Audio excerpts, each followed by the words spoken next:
Hi friends, in Planet Earth Dating, it's Sunday, January 17th, 2021.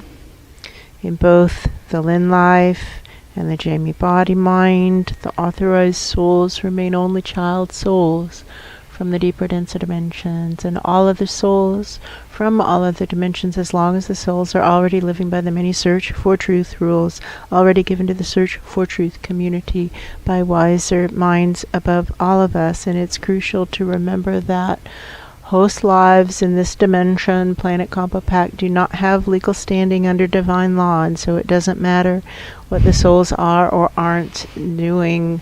We still don't have legal standing, and so not get nasty, not get snippy. Be a soul, be a host life that a good quality soul would want to work with. Don't argue with the soul all the time.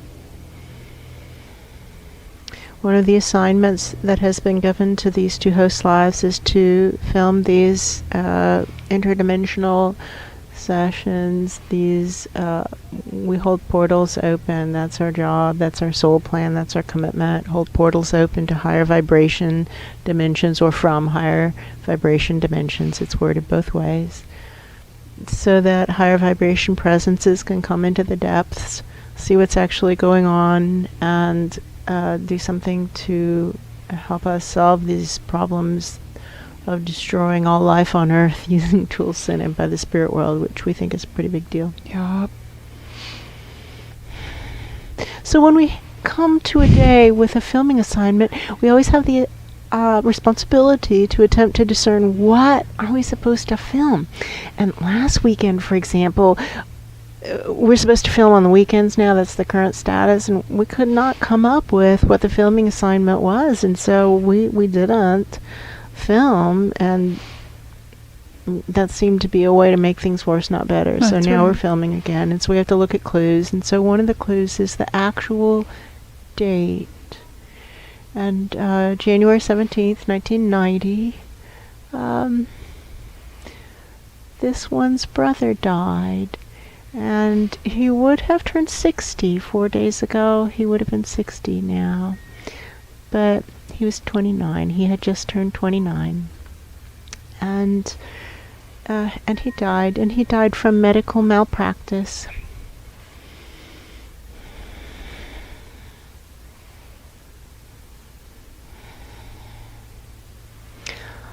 And our father, being a doctor, did not want to pursue the issue, which was fine, because that wouldn't have brought him back. He was still dead.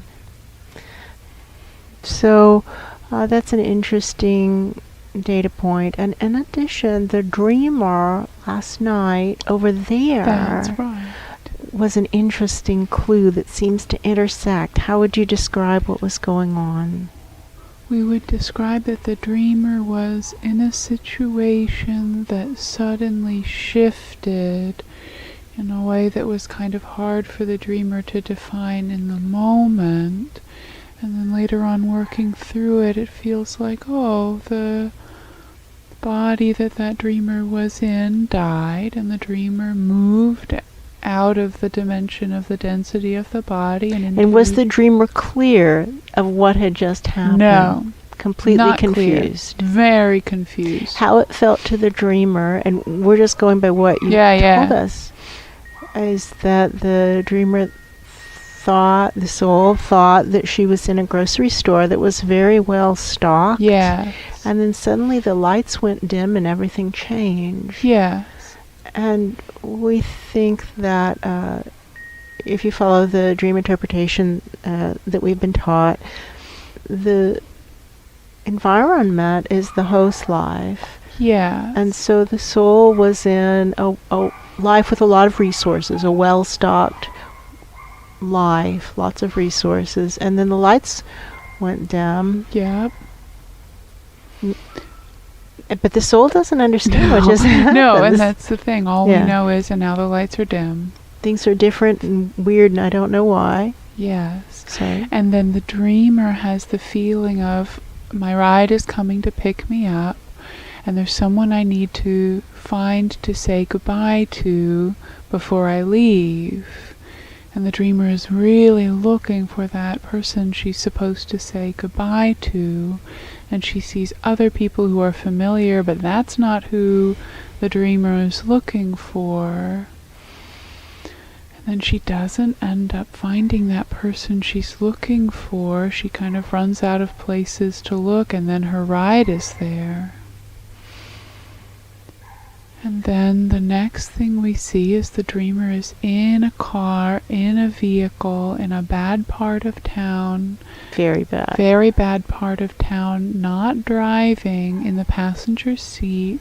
And the driver is someone similar to who she had been looking for, but not the same. And they reach the end of almost to the end of a dead-end road, and an old man comes out, and it's very late, it's very dark, very little light, just the headlights from the vehicle, and an old man comes out and gestures at them to turn around, go away, turn around. With an attitude of, you have no business being here, get out of here, this is not for you. Exactly. And so really trying to figure out what was going on with that, how it seems to us. Mm-hmm. How it seems to us is that the body had died and the dreamer was going through the death experience, and the dreamer was following what the rules or wisdom that's being shared nowadays with people for when they die, and those rules weren't working to get the dreamer up to their guardian angels or whoever was going to be running their between life conference. It felt like the dreamer was following what she had been told to do in that situation, and it was not going well. Right. And so we kind of step back then and we start to review, well, what is the teaching that's being given to humanity of what to do when we die is inevitable, because we're all going to die. If that's a newsflash to you, I'm sorry to be the bearer of such bad news, but we're all going to die. And that's a guarantee. That's a guarantee. And so we should probably prepare for it as best as possible, because it's the only guaranteed event in our entire life. Nothing else is guaranteed. And somebody says maybe taxes, and maybe taxes. But that's not the point of today's conversation. Or we're wrong. Like, is that what we're supposed to be talking about, taxes? We can talk about, we're a CPA, so we can talk about taxes.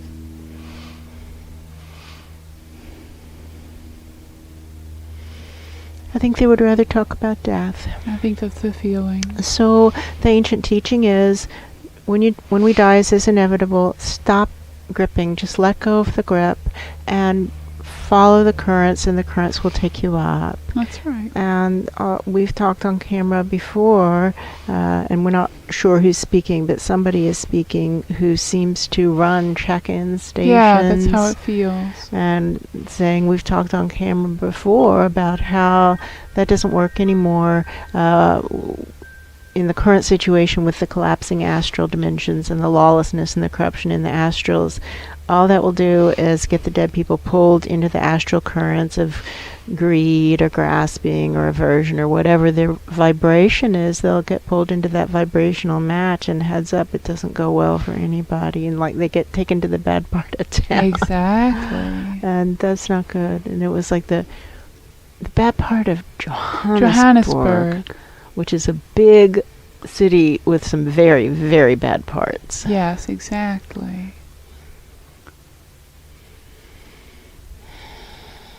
So we're curious about that. Like, what are we supposed to do? This also intersects with the checkouts for the best of the best. There's roughly 250 to 300 environmental advocates or activists who are living most closely to their soul plan just by vibrational sorting. We just said, okay, let's find the ones who are living most closely to their soul plan, and let's figure out who those people are and see if we can get some insight as to what's going on. And it's, oh, this group of environmental advocates. Oh, this is fascinating.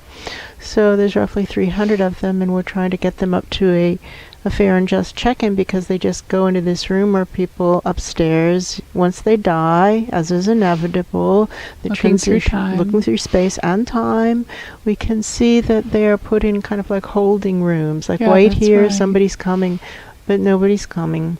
And then we have been working for 6 months maybe to try to improve that situation, and it is it's not worse, it's different. I wouldn't say it's better in the definitive characteristics. No, that's true. I think it's a total fail. But we're not going to stop, because we think that really matters.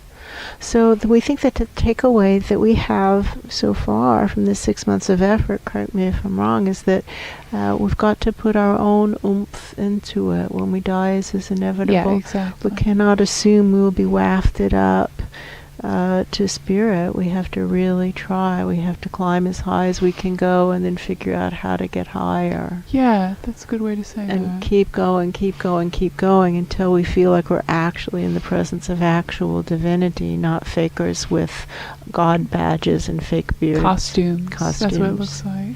And we think one important point of the dreamer is that the dreamer was trying to find, it feels like the person she was seeking was a spiritual teacher to her. Exactly. And she couldn't find and them. she had the very familiar feeling of what it would feel like to find that person. It's like I've seen art with that person's face on it, and I've heard quotes that person said, and it's like I know what it will feel like when I'm in the presence of that very important spiritual teacher. But somehow what she was following got her into the bad part of town. Exactly. So we can't just try and head for Jesus That's what or they're head talking for some about other spiritual upstairs, teacher. yeah. It doesn't work anymore, having to do with how the astral dimensions have collapsed and the Yes. turbulence. It just doesn't work. And so we have to let go of that idea, unfortunately, which is really unfortunate and Yeah. really inconvenient, and we're sorry to be the bearer of bad news, but we do know that we're all going to die. We are, you are, and we're trying to help you when the time comes for you. And there'll be many people who completely ignore this, but it's still true.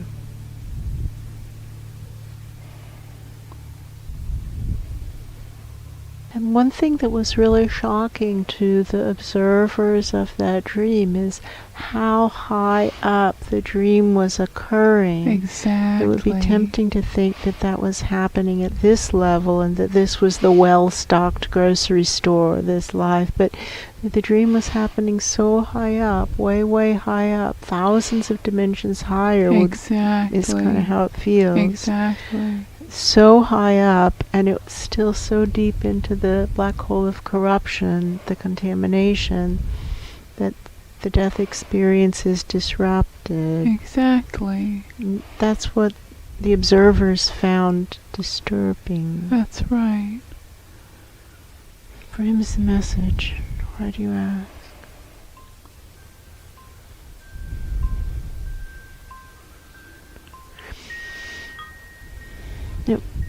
They don't seem to want to talk about this. No. But we also have the other inquiry that we're really interested in. Yeah, Is exactly. how can we get the corrupt to let go of that which they are attempting to steal? And the really tricky part is that one of the techniques that corrupt people are using is to claim that other people are doing what they are doing. Exactly. And people can't really tell what's going on anyway, because No. most of the time they're not trying to find out what's going on. They're just wanting to take a position and defend the position. Exactly. What now? How can we be of service to stop the destruction of all life on Earth at humanity's hands? That's gunfire. We can hear gunfire from our home. We think it's people preparing for civil war. We could be wrong. We hope we're wrong, obviously. but we're nowhere near a border. Why are people practicing big weapons? Not good.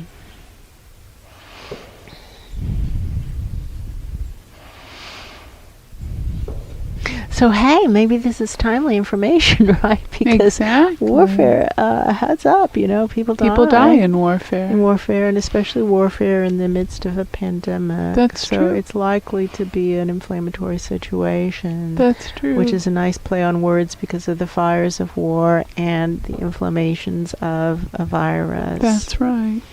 So good to know what to do when you die. Yes. Yeah. Agreed. Good to know what you do when you die. So just keep going up and don't be passive, and intend to get up, and assume that you're going to have to go through a lot of corrupt checkpoints. That's the thing. Really a lot. So much more than you think. It's so much farther than you think. Until you get to where the air smells sweet, and where people say the inconvenient truth because it's still the truth.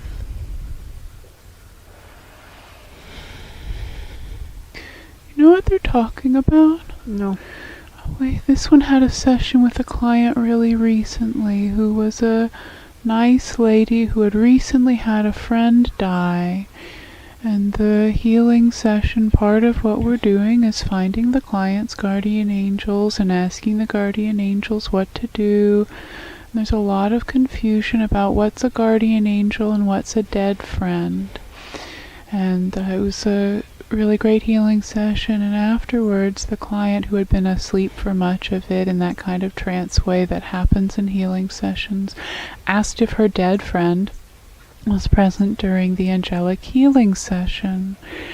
And it prompted this conversation of dead friends are dead friends, and angels are angels, and they are very different presences. That's like confusing an elephant with an earthworm, which we mean as no disrespect to either elephants or earthworms, or dead friends or angels. But so that when we die, one of those things that's important to remember in the back of our heads is that dead friends are not our angels. And we might see our dead friends when we come out of our body, and we're all supposed to be going up. No one's supposed to be sticking around. No.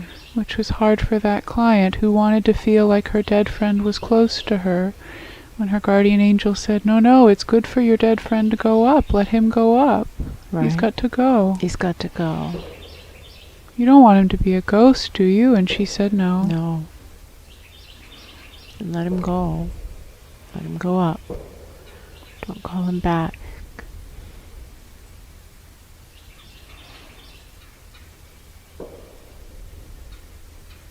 That can be hard for people. For him is the message. And why do you ask? And did that answer the question?